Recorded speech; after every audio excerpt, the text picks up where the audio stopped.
WPSD Local 6, your breaking news and weather authority. This is Local 6 at 5 in high definition. Weather woes continue for local schools. Another week of canceled classes means a delay in plans. I mean, that's the number one criteria for closing any school is the safety of our students. Thankfully, the weather warmed up today and the sun was shining, but that wasn't enough for many local students to get back in school. Depending on your child's district, your spring break plans could be shortened. And as Local 6's Robert Bradfield explains, there's also the case for a summer schedule change.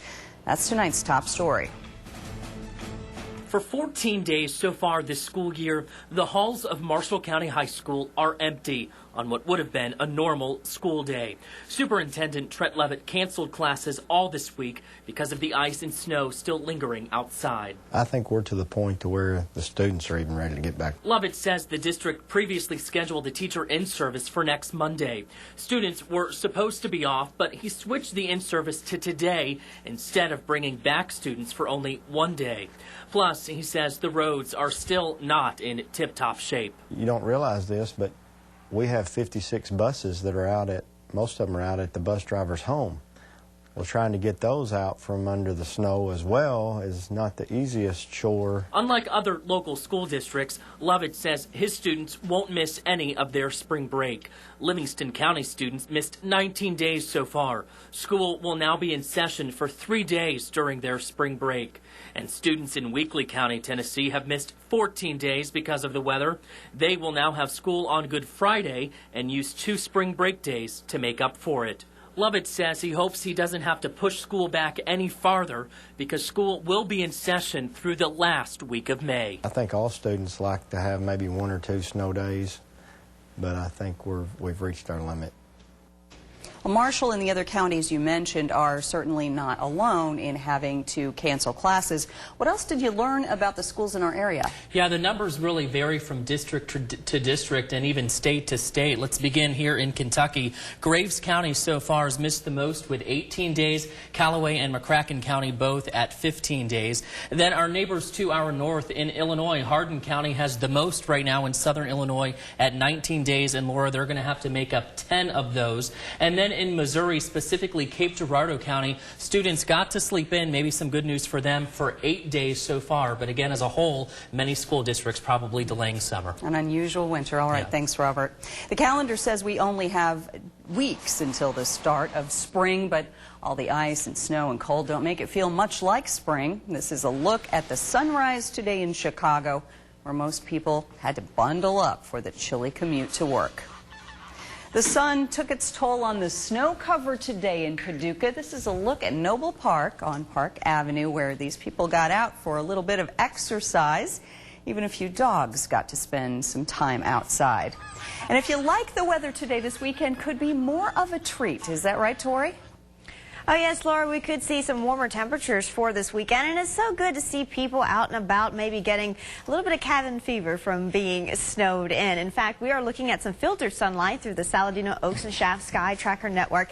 Temperature is still into around the 50-degree mark at this moment. We have a westerly breeze at about 5 miles per hour, helping to filter in some of those clouds. And we can expect to have partly cloudy skies through 6 and 9, slowly making it through the 40s. Then by 11 p.m., we are into the upper 30s. But the good news is that we're not expected to get below freezing tonight, so all of the melting, we wouldn't have to worry about refreezing. Now, we do have a chance of rain coming up in your forecast. We'll be tracking that hour by hour coming up in just a few minutes. We'll see you then, Tori.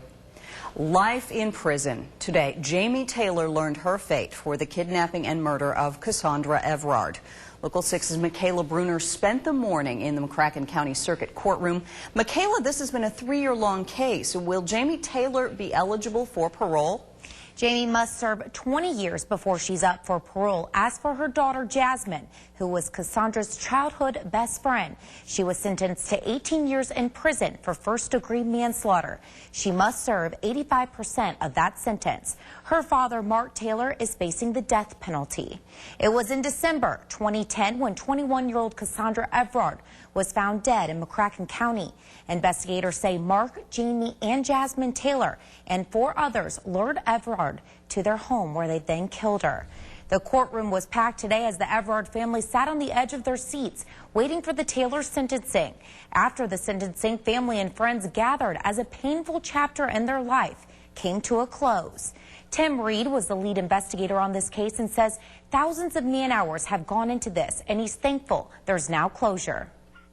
39 months later, our closure is exactly what we wanted, in the sense that we got 7 convictions on 7 people that we believe were involved in this.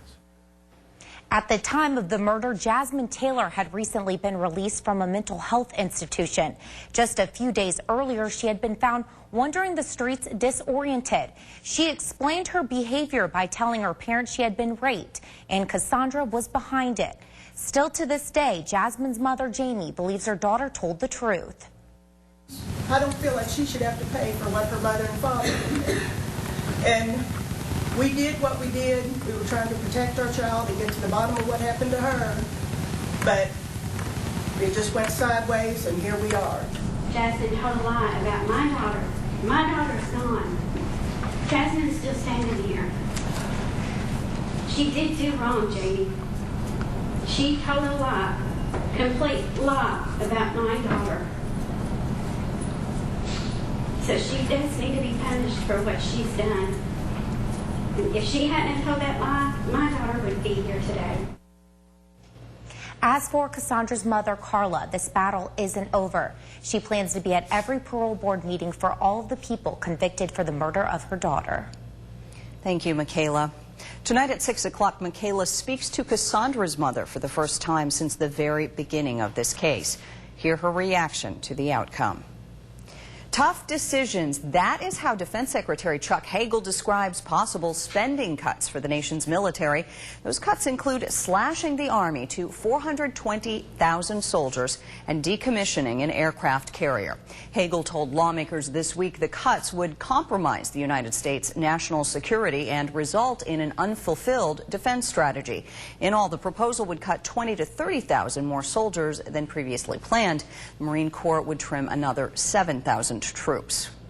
All of these cuts have local ROTC cadets worried about what's next for their scholarship and their whole program. One local program leader says it is just a phase. Major Paul Denson with Murray State is easing his cadets' fears, saying he doesn't think the program or the scholarships are at risk.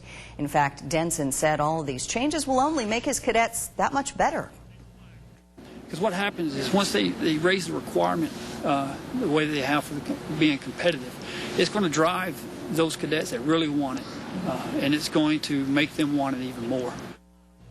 Cadets already going to school on scholarships are in luck. That scholarship is secured until those students officially enter the Army. Now, if you work in Kentucky and you earn minimum wage, you might get a raise soon.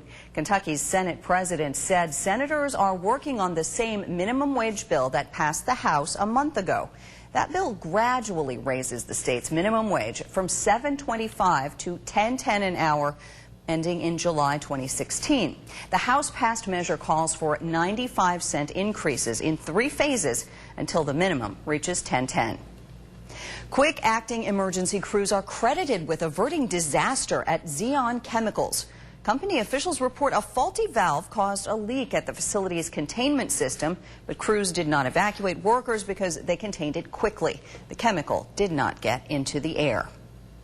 Kentucky House Speaker Greg Stumbo says the House will go along with Governor Steve Beshear's 2.5% cut to operating funds at Kentucky's universities and community and technical colleges.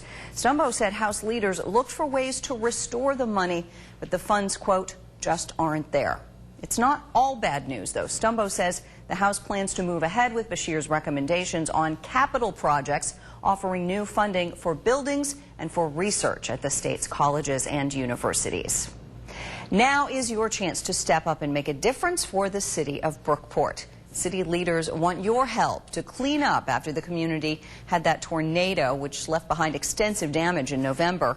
3 people were killed by that storm that hit November 17th. This is video from the area in the days following when community members were working to salvage whatever they could. Well, now after an especially cold and wet winter, Brookport city leaders are taking advantage of the weekend conditions to get out and clean up. If you would like to help, just meet at the Brookport City Council chambers Saturday or Sunday in the morning starting at 8. Community cleanup days are planned for every weekend this month. You've had some coffee or tea, maybe a soda, but should you really have another? There's an app that'll help you decide how it works and how it could be important to your health later. And what are you really paying for when you buy an airline ticket? Why, it could be easier to find out ahead. Plus, we did see a lot of sunshine today, and a lot of us are looking forward to that weekend. We'll have your hour-by-hour forecast coming up next on WPSD Local 6 at 5. Your breaking news and weather authority with Todd Faulkner, Laura Emerson, and weather authority Trent Okerson. You're watching Local 6 at 5 in high definition.